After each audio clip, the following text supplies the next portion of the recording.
So common CAPA issues versus LinkedIn engagement. Are people seeking solutions or entertainment? At a certain point in time, my impressions and engagement went through the roof. And I thought, such a niche topic, is it really that people try to learn something and interact with it? Or is it just that they like my slides or visualizations? Is it so boring at work that you need to kill your time? So you scroll to the feed and see something you're familiar with, right?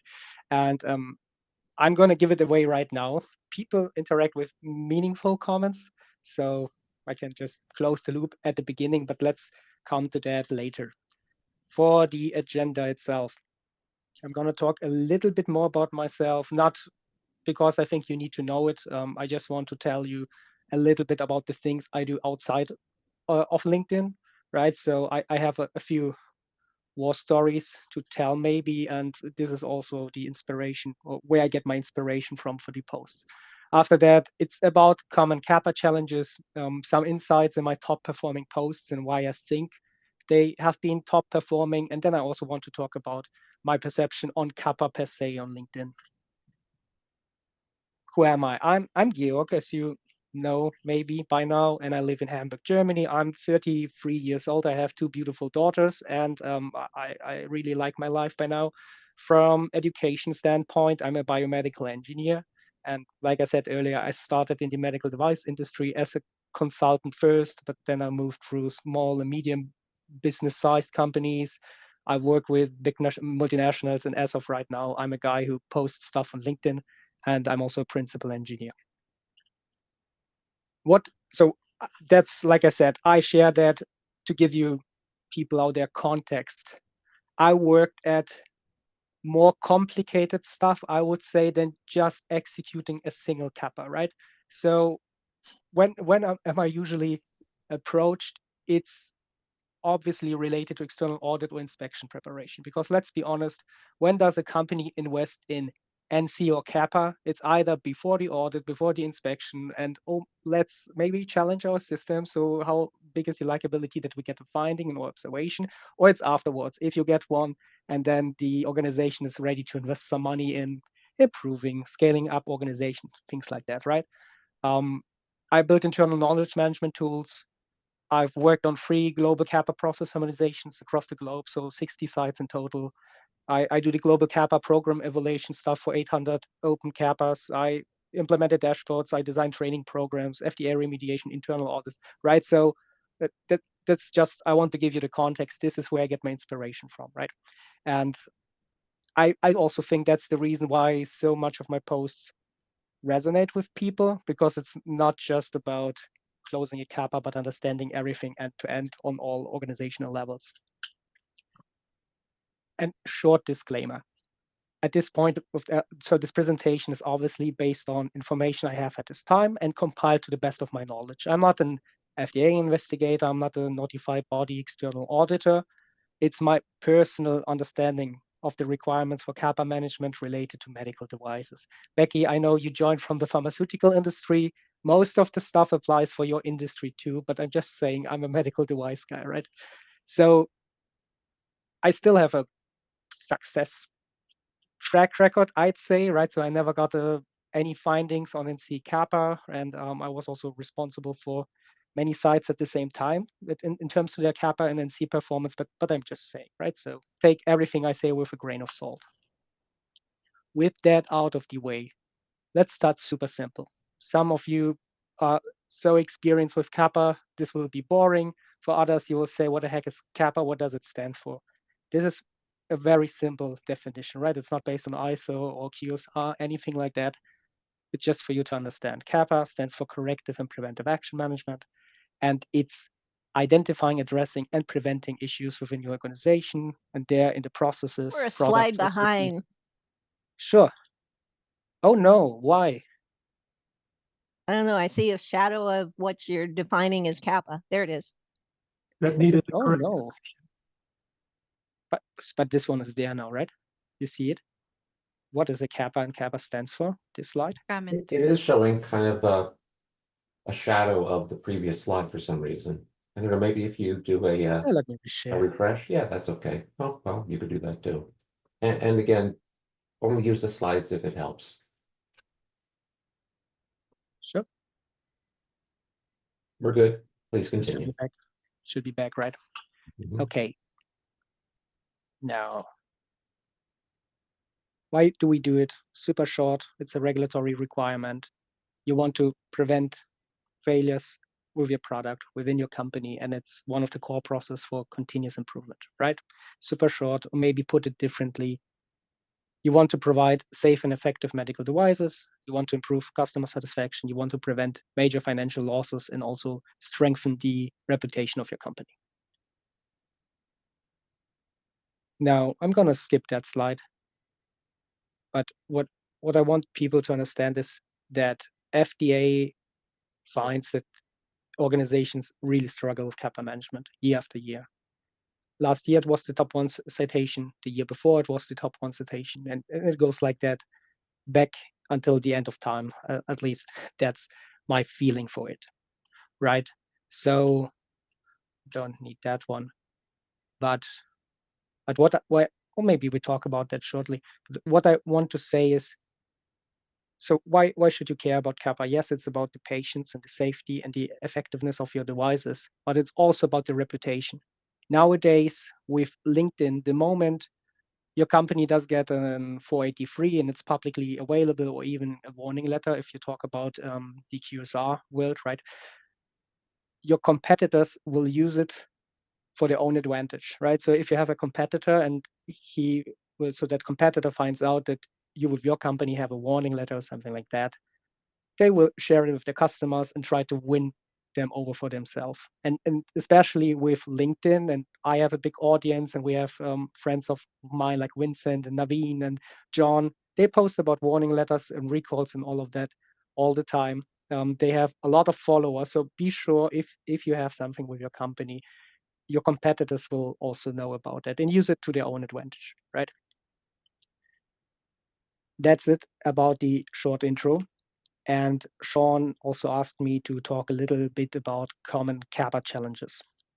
Now, the thing is that I had two options, that I could sit down and go through warning letters and go through my experience and all of that, or I could do something else. And then I thought, okay, I'm gonna take a GPT, I'm gonna train it on CAPA and feed it with records and things I think are valuable. And then I just wanted to try it with all of you.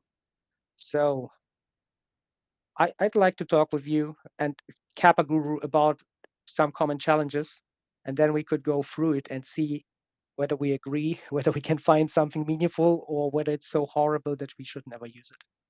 Right. So Who does your artwork? the slides you mean, or this Yeah. this doodle? The slides work, these little doodles. The doodles is a kit. The slides I do myself. I'm sorry, did you say a kid, your child? No, a kit like an Oh, a kit. illustration kit. Sorry. Sorry, Americans can't really. Yeah, kit, That's on me. kit. So now, are you familiar with chatbots and AI a little bit? A little bit, but I see you built your own. Yeah. I'm So certainly not remotely familiar with how to make my own. yeah. Okay. It's easier than it sounds, but let's just try it right now. Why AIs? First of all, it's super trendy, great buzzword, and everyone is hoping that it's gonna save the world and prevent cancer and heal all of it, right? I look at it a little bit differently. So AI can make you 10 times, 100 times more efficient if you understand how to use it, and if you have the depth and the context to evaluate the output and bring it into another context. Is this publicly available? Is there a website for this that you make? It's based on ChatGPT, so OpenAI, but it's my private GPT, right?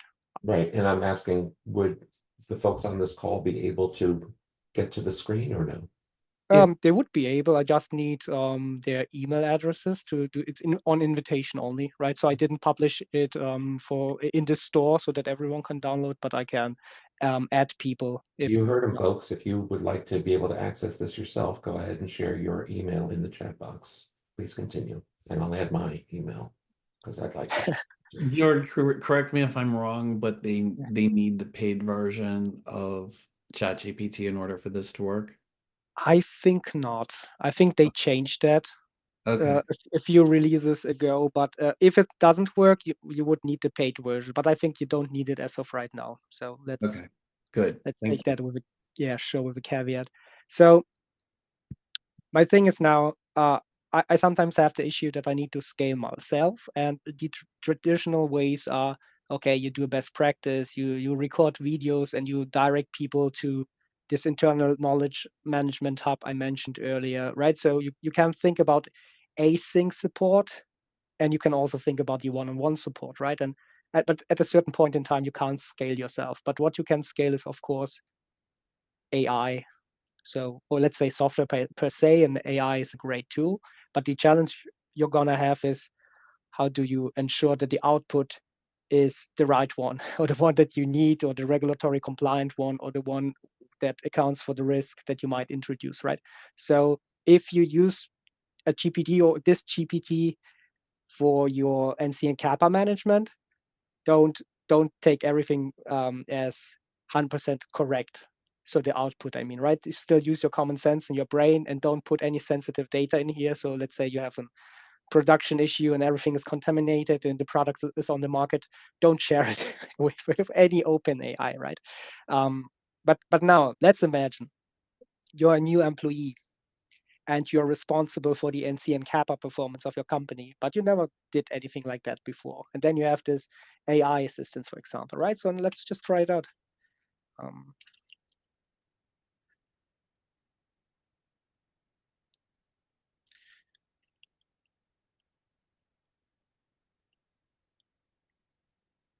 Is there a possible that you could increase your screen?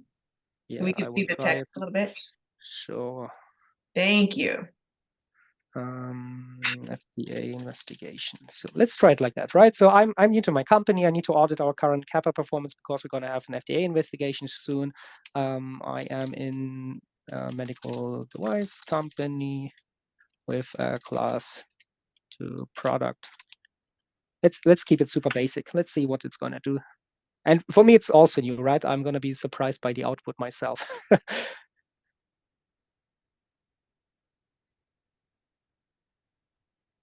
Okay, so it's going to give me answers, and then I say, awesome.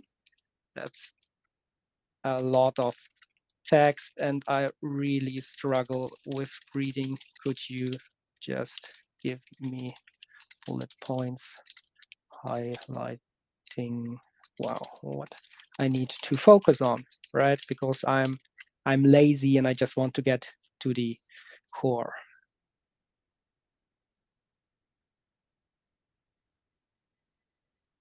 May I ask, what model was this built on? Is it 01 or 40? 4.0. 4.0? This is great.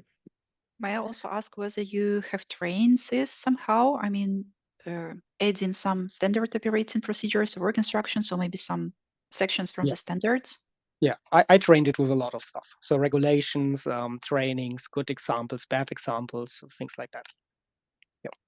Okay, so I'm new to my company and I need to prep for audit or inspection. CAPA process alignment with regulations, confirm that it meets FDA standards, makes sense. Ensure documentation, investigations, follow-up steps are clear, systematic, could make sense too. Root cause analysis, ensure thorough root cause identification, risk-based CAPA approach, complete accurate documentation, management oversight, effectiveness and training. So on high level, it's correct, right?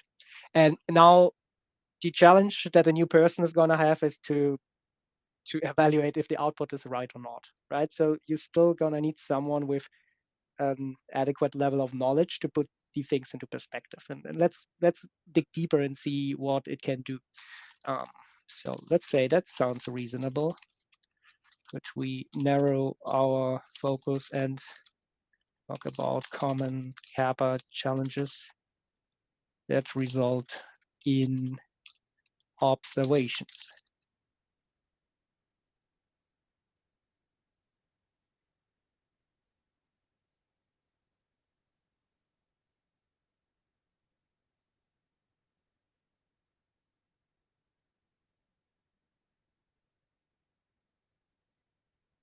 So it's all great, right? So if you go into the warning letters, or if you read 483s, right? A 483 is publicly accessible once someone requested it, right? So you could just look through the 483s, look for findings or observations on CAPA management, and most of the time it starts with lack of procedures, something like that, right? So it's always one of two lines, and then the context is after the line.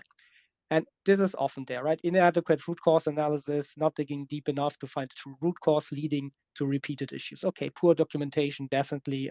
People have a hard time to put things into perspective and context, so it's hard to understand as a third party, and even internally, you have issues to understand it.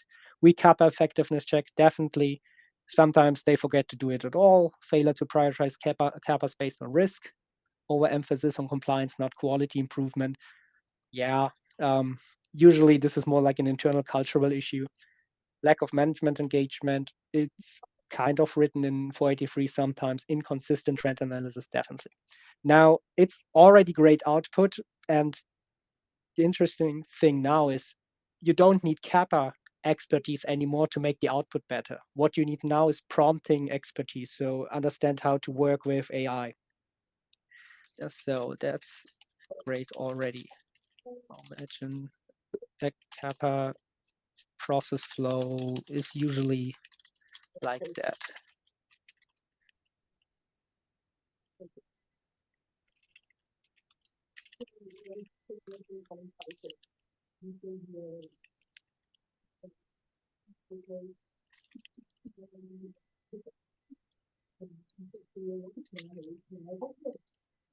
Friends, I'm going to put in the chat box something that I use all the time. It's called This- Beef Text, and it is a word expander. So you can type just a few characters and they'll spit out a whole sentence. So for example, if Georg is always saying, I like bullet points, could you simplify that? You could write, I use ZZ because it rarely appears in English language. I go ZZ bullet. I'll type ZZ bullet and the whole sentence will spit out.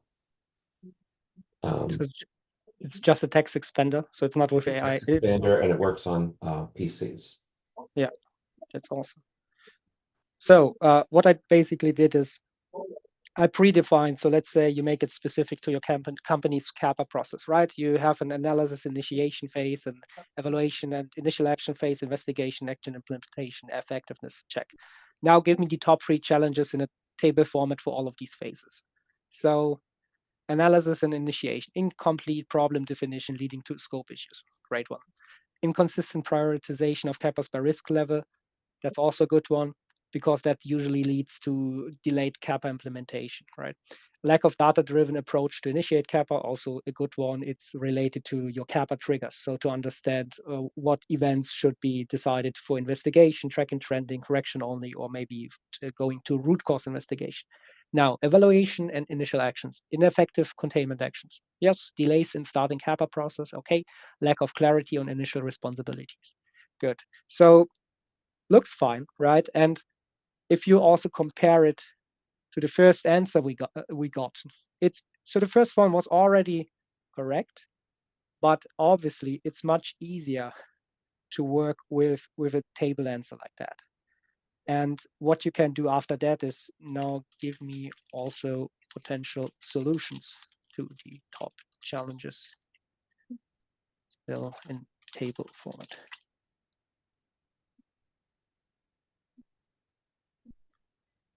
And so where am I going to with that?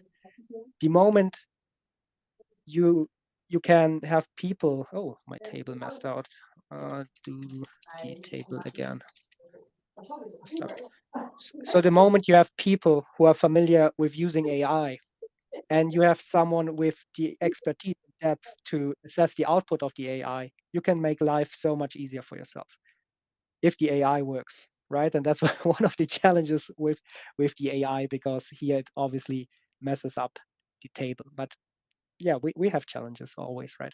So let's do it for the analysis and initiation phase. You have an incomplete problem definition, so use structured tools like 5 Eyes or A3 to ensure clarity and thoroughness. inconsistent prioritization of CAPAs by risk level, implement a risk-based prioritization framework to address high impact issues first, lack of data-driven approach, leverage data sources like trend reports, audits to substantiate CAPA initiation. And this is where the new person will get issues because, okay, they take that one as granted, but for the incomplete problem definition, this 5Y and A3 is not the answer. So 5Y and A3 is usually an investigation tool. It's not a tool to come up with a better problem definition. So you could refine it with A3s, for example, but it's not for the initial problem definition. For the initial problem definition, a framework like 5Ws to H would be better suited, right? And now let's pretend we implement solutions like that for our medical device companies. You will need to have someone like myself, let's say, who can evaluate the output of what people are producing who are less experienced, right? Who may know how to use AI, but don't really have the context to evaluate the answers. I want to stop here and stop sharing for a second before I continue with my stuff. So this is really, really important, and I'm not sure how many of you are using AI in your day-to-day work, but what I'm going to tell you is that in the very near future, this is going to change a lot of people's jobs dramatically because a lot of the information, particularly that our consultants are being asked for, is going to become very readily available to a lot of people. And that level of expertise is going to become commonplace.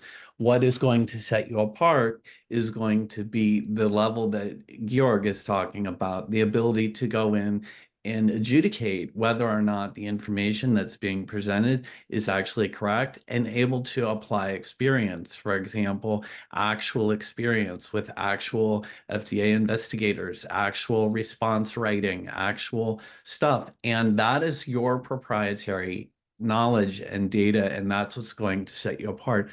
The thing that I tell my clients over and over again is you don't need to be an expert in AI, you just need to be this much better than the next consultant and the next user. And whether or not you're an employee or you're a consultant or you're a business owner, your goal is to be this much better than the next person in line.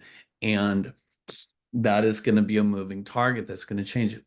MedTech Leading Voice is doing a webinar on this on the 21st of this month. We're getting ready to announce it today, and it's how to use all of the generative AI tools in your QARA work and to make you more effective, but also to be judicious.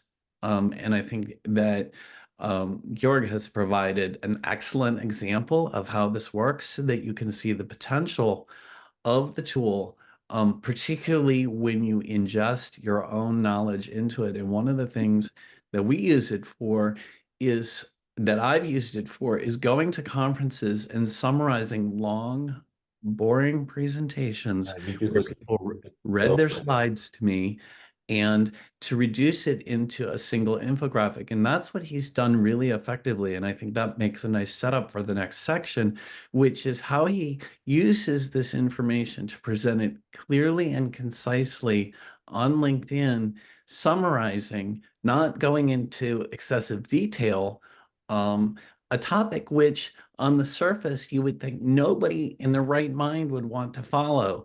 And I think his sense of humor and his personality all make his posts that much more successful, is that he has an awareness. And so you can take a topic, no matter how mundane it seems, and make it interesting.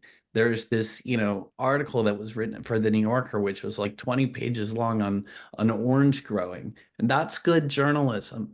Good storytelling in any format is really what we're talking about here. So Georg, please, I'm sorry to interrupt and hijack your show, but I would love for you to tell us what you've done with this stuff on LinkedIn and how that's performed. Before you do, and that was great, Sean. Thank you. Faison, I'll invite you again to be a panelist. I see you've written a comment. Why don't you share it with the group? And then Chidambaram, you have had your hand raised for a while. I'll invite you again if there's something you wanted to contribute to the conversation. And Sean, go ahead. Pardon me, Georg. Sean was asking.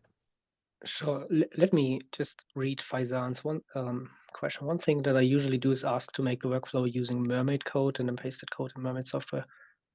Okay, to make a workflow. So you use the AI basically to make it easier to design a process or to make a workflow, right?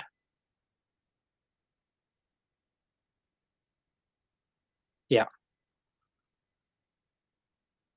Okay. He has not chosen to speak. You know what? I can do this here. Now I've hit there. I think you Hi, can you hear me? at least talk. Yep, we can hear you.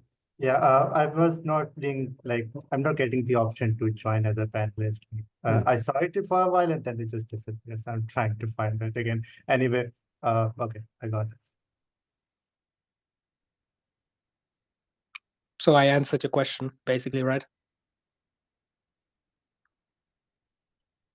I'm gonna take it as a yes, Faizan. I know Really? Faizan, right? So I'm gonna take Hi, it as a everyone.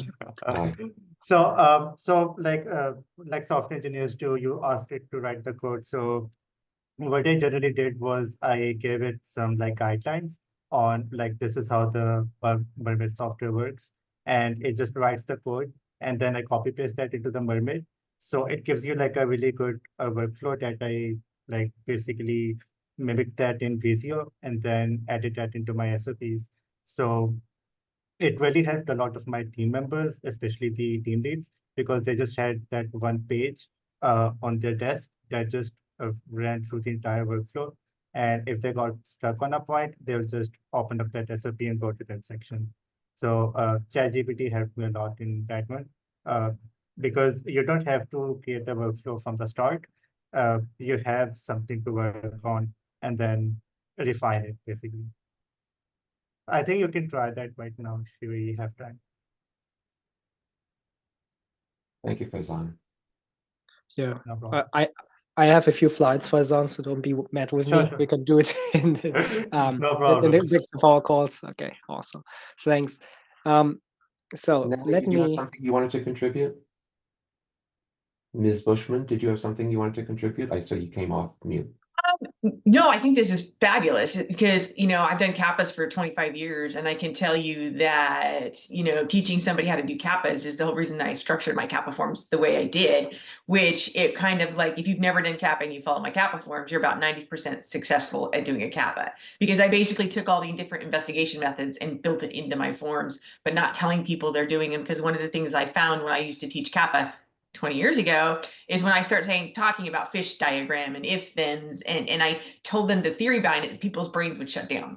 But if I designed a form that made them go through it and they didn't know they were, and then I said afterwards, guess what you just did? You just did a fishbone diagram in a table format, or you just did this. And they're like, oh, now tell me more about that process. And so I think what you've done with the ChatGPT, the CAPA one, is matter of fact, is fabulous. I'm actually can't wait to get on because the other thing that's very interesting to me in the last 5, maybe 10 years, I've noticed a shift in notified bodies review of CAPAs. And it's very intriguing when like there's an actual legitimate CAPA root cause that it was just a human error. The person knows what they're doing. They just forgot it because they're human, right? They're still trying to get down. And I've had 2 auditors do this to me to literally, is that person qualified to do their job? And so it's really an interesting thing that I'm seeing in trends in notified bodies. I don't know if anybody else is seeing it. I just know that's what I'm experiencing. And so it's like really, it's like even when you're trying to point to the process, they're trying to get, well, how come that person wrote that process and didn't write that process well? And so it's kind of, I don't know, Georg, if you're seeing that too or whatnot, but yeah, I'm very excited. I can't wait to get on because I've got a couple of really ugly CAPAs that I'm teaching other people how to do, and I'm going to use your system to teach them a little bit. Yeah, I can totally agree. So I think I've seen the shift 3 to 5 years ago when CAPA execution was challenged on a more thorough level. So usually, like in the past, if you had identified the human errors as a root cause and your corrective action has been a retraining, they might have frowned, but they didn't push that much back. And since like 3 to 5 years ago, I always get the question in the front office, okay, you did the retraining, but what else? Did you review it on systemic level? Did you try to update the process, implement IT, whatever, right? So I can totally agree that it got more due diligent, and therefore we also need upskill our skills, to do it better, right? And I've actually gotten to the point where retraining is not allowed to be a corrective action in my system. It is a correction. It is an immediate. It's what I call it. It's a correction. What I call it's actually amputating it, so you're stopping the bleeding to figure out what the actual problem is. And so, but yeah, to your point, I mean, it's really interesting. They're diving in deeper. They're really, really looking for the granular, not the big picture. They want to know the actual seed that was planted that caused the problem. And so, if you're not really getting into it, you can get into some challenges in your CAPA discussions. Luckily, my CAPA forms, I just give it to auditors. They absolutely love it. They read it and they're like, oh, I know exactly what happened. And so I usually don't have to even talk about my CAPAs. But, I have had people, when I've actually had to defend their CAPAs, that's when I'm struggling, their approach, because they want about 90% of them want to go to human error. And I'm like, no, what process, what form didn't work, that kind of thing. Yeah. And I only see the template like a tool, and now the chatbot or AI is going to get the tool, right? If it guides you through the process and says, hey, no, not on operator level, but on systemic level and on procedure level and things like that, then it's now the AI and not the template anymore that's going to document everything. Yeah. Georg, I'm intrigued by your chat GPT model. I was just thinking about it. The questions that you've asked could be asked of regular chat GPT, right? I mean, have you essentially built a homepage that lets people know that they're in the CAPA space? Sean, let him answer. Yeah. So the way it works with the big GPT, or maybe super fast, the more data a GPT has to scrape, the more inaccuracy the results have. The more the likability is that it starts to hallucinate. Therefore, there's a concept which is called RAG, and that's reality augmented generation. I always forget what the R is for, but what it basically does is that the models scopes down the data to a relevant data set. So if you want to have a CAPA answer based on CAPA, it doesn't matter how fast cats can run or how blue the sea is, right? It doesn't matter. So you scope it down to only NC and CAPA management data and regulatory requirements, all of that. And with this, the answers are going to be much better and more accurate. And this is what this GPT is for. So the GPT is like a smaller instance. It uses the same model, but the data I gave is related to NC and CAPA management, right? So it ensures that the output is better. Long story short. That's interesting. Marina, I know this is a familiar terrain for you. Do you have anything to add, contribute, comment today? Yeah, thank you for this opportunity, Georg. I was actually thinking that surely we can use ChatGPT, but look, I can see different directions here. First of all, we have to explain the process itself, where it starts, what shall be considered to be able to make the assessment. And secondly, we need to train this ChatGPT to do these assessments, because right now, yes, Georg showcased their 3 main challenges, but what about peculiarities and details? And what I'm trying to say here is that surely we can use different guidances, standards, part of standards, and our internal process and different templates, etc., but also we need to be ready to showcase good examples and bad examples, as Georg, you mentioned, right? So you train this to be able to understand what's good, what's bad. And, but, for me, it's becoming a bit challenging. Like, okay, you as expert train the ChatGPT, right? And then we have the result and we are assessing this result. We are going into details and again doing assessment. But should it be different people with different expertise who can contribute here, to trying to escape the situations when we oversee something? What do you think about it? Is it my question or to? I don't know. It's open to discussion. I mean, What would you like to separate? So the person who is verifying the outputs from the one who trained the system? yes, sir. Yeah. It's an interesting question because I worked on similar projects in the past, and I've been both, right? And I think to bring it into an operating model, you need to have this initial training. Who's going to be the best person to train it? The process expert, the SME. Who's going to be the best person to do the verification? The person who's the SME, right? So in the beginning. Now, what do you have? You have an algorithm, and you need to ensure that the algorithm stays up to date. So you continue the training over time, and you try to see, is there a negative shift, or does it start to hallucinate, or is it that the output is getting worse? Right? I just would say, look at what software is doing, and basically they have a QA function. So you also would need kind of QA function with the person who understands the content, which might be the SME, and maybe an prompt engineering QA function who understands, is it right what they're doing on AI methodology level, right? Do they introduce any biases, and does the training data make sense, and do they give the feedback on the right level? All of that, right? I think it needs to be separated into two I groups. see. So it seems we can't get rid of experts here. They can Unfortunately be not. replaced. Unfortunately, fortunately, sir. I want to play with my kids all day. I don't need to do that. So go ahead, be an expert. Okay.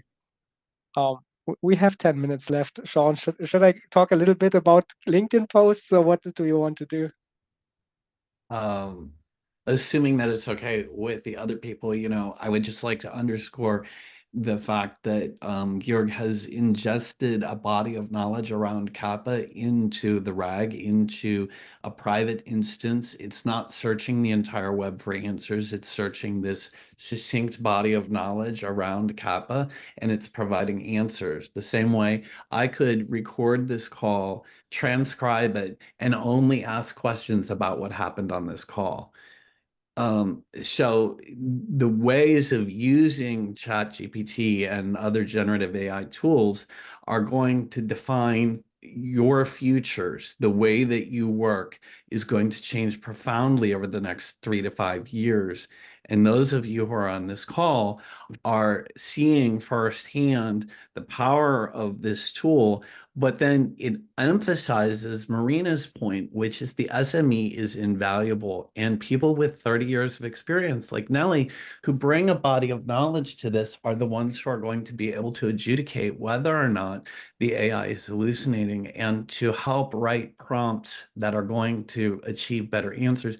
ChatGPT is only as good as the questions that you ask. And if you ask the wrong questions, you will get the wrong answers, and so it's very important to understand that, and to understand that what ChatGPT will do will eliminate the work that you don't need to be doing, the lower order work that you do not need to be doing, and allow you to operate at your highest level or at a higher level. I use it for almost everything, and that happened because I had brain surgery and I couldn't type anymore. And so I had to find workarounds for doing my day-to-day work. And at this point, I do not write emails. I talk to ChatGPT, I tell it what I want the emails to say, and it writes beautiful emails for me that are far more professional than I could ever be on my own. I don't write summaries. I don't spend time slaving over transcripts. I don't waste my time, so I'd love to see some of the things that have resonated on LinkedIn, because I think this provides a natural segue to how do you take the topic that you're an expert in and showcase it for the world to understand it better without boring them to tears. I'd like to underscore what Sean's saying. Thank you, Sean. In 1999, I lived in New York, and I was working as director of marketing for 1-800-Flowers.com. And I remember driving home one day, and my friend Ted told me that he had a cell phone. And I was like, what the fuck would I need that for? I mean, you can call me in the office or you can call me at home. You don't, I mean, what? I don't need to have a phone with me at all times. And so I bit the bullet and I got a cell phone in 1999, which wasn't the earliest adopter, but was still probably in the first, I'm going to guess, 20% of adoption. I don't know, in the US. How many of you got a cell phone before the turn of the century? Show of hands. I've had the same cell phone number for almost 25 years. Yep, I've had the same cell phone number, which is why my 917 from New York lets people know not to fuck with me. Because I'm in the bought the Pacific phone Northwest before now, I and was everyone's born. like kind here, and I'm like, just, you know. Anyhow, You bought the phone before I was born. this is that. I just started to use ChatGPT. I actually used Microsoft's product Copilot. And as many of you know, I'm trying to retire. You guys keep pulling me back in. I trade stocks. And I have, when I'm going off on a terrific tangent, but indulge me. I want to know what my positions are, what percent of my portfolio is, and the way it works on my primary platform, it doesn't aggregate everything the way I want, like if I, anyhow. So I use ChatGPT to help me write BMA code, so that now I just hit Control R and it takes there are 12 steps that I was doing manually, including like adding things, like these things are a group and this is a group, and how do I determine what's a group? And I had to think through how to ask those questions. And now what used to take me 5 minutes every time, and I was like, I don't need to do it. I can do it and immediately know where I am. There's so little that it can't help you with. I encourage you to play around with something that you do that is at all repetitive. My girlfriend Jennifer doesn't enjoy writing the way I do.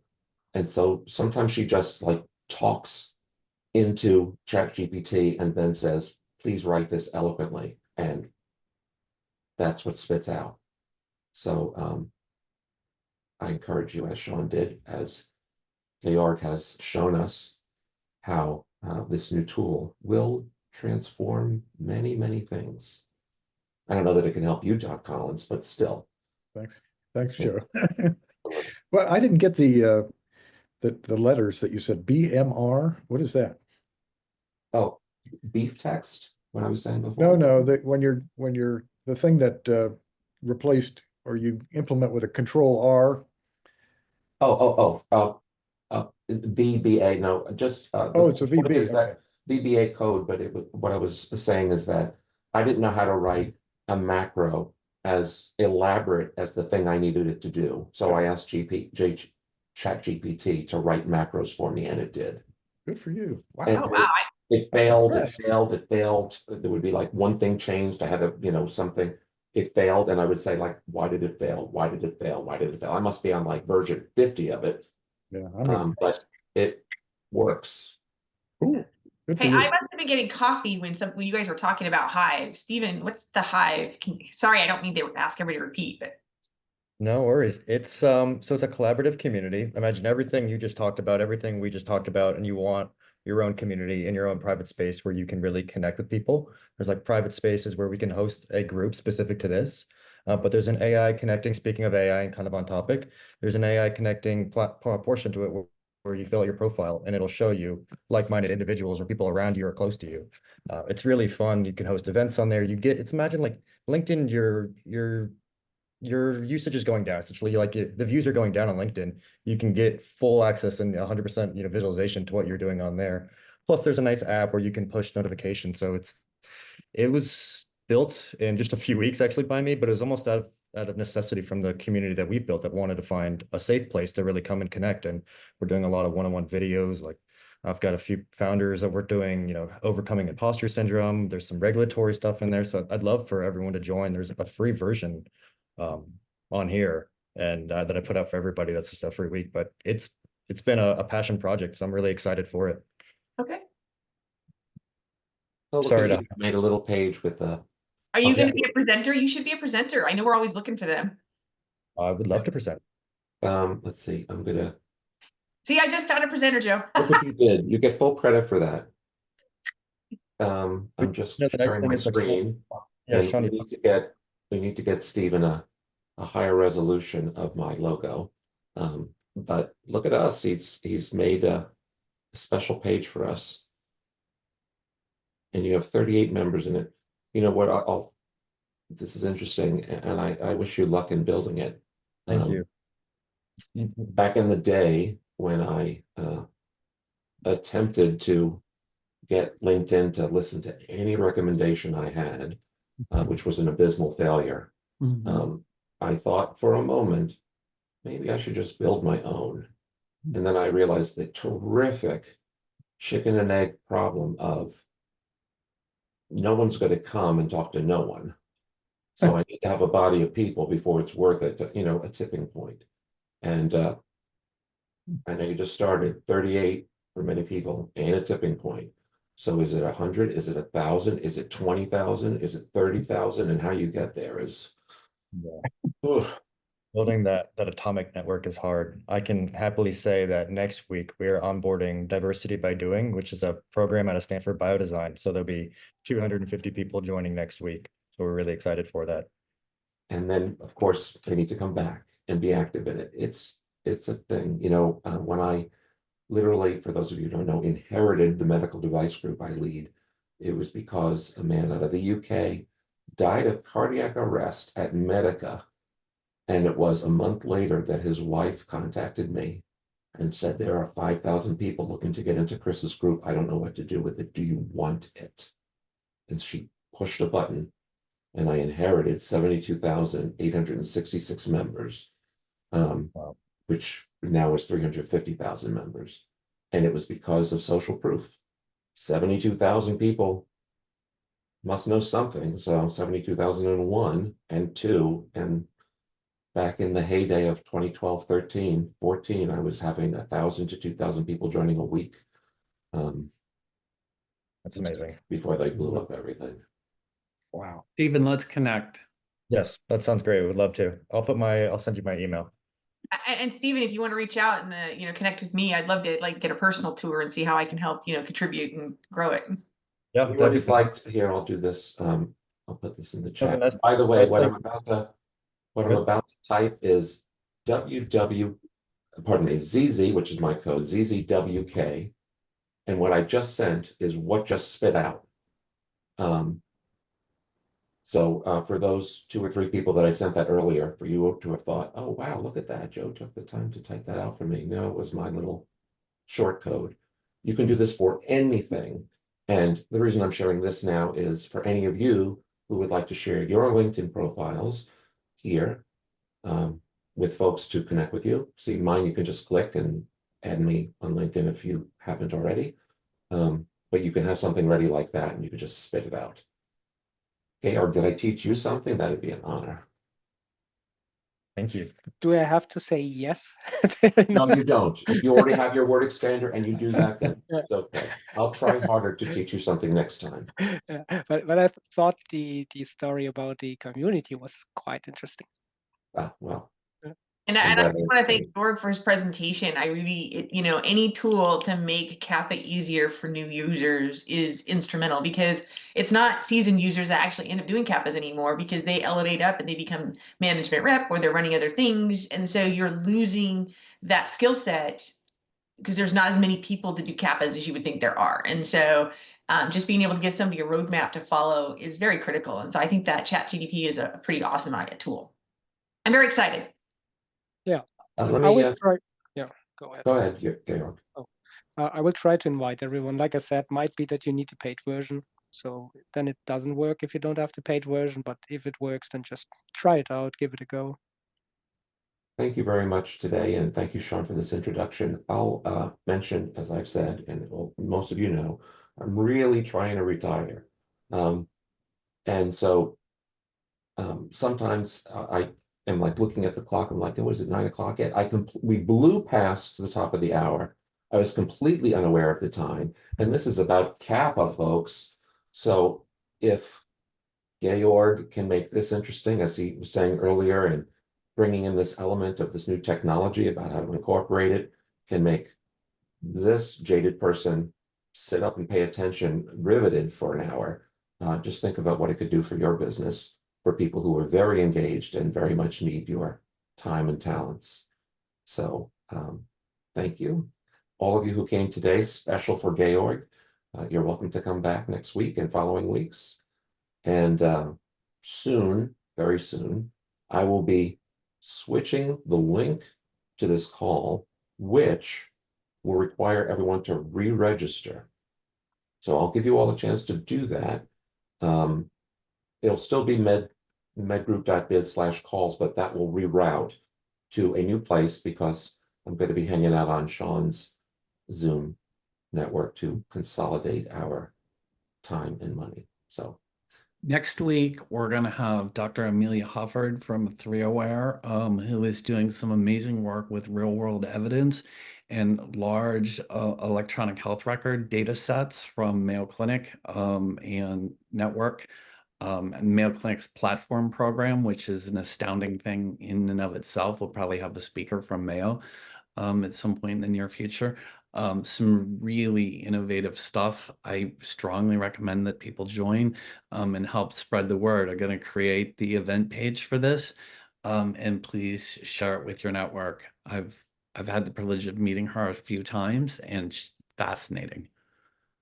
Playfully, I often close these calls with, for Joe Hage and Joe Hage Enterprises, this has been Joe Hage. I think I now need to start saying, for Joe Hage and Joe Hage Enterprises and Sean Smith and Sean Smith Enterprises, this has been Joe Hage with Sean Smith featuring Georg. Thank you very much for joining us. I'm putting one last link in the chat, and that is a link that Sean and I are going to jump on immediately after this call to talk about prepping for 10X. So anyone who wants to jump in, contribute, you're welcome to do that. So for all of us at the All of Us Network, this has been Joe Hage. Make it a great week. I'll see you next week. Bye, guys. Bye, everyone. Thank you. Bye-bye. Bye-bye.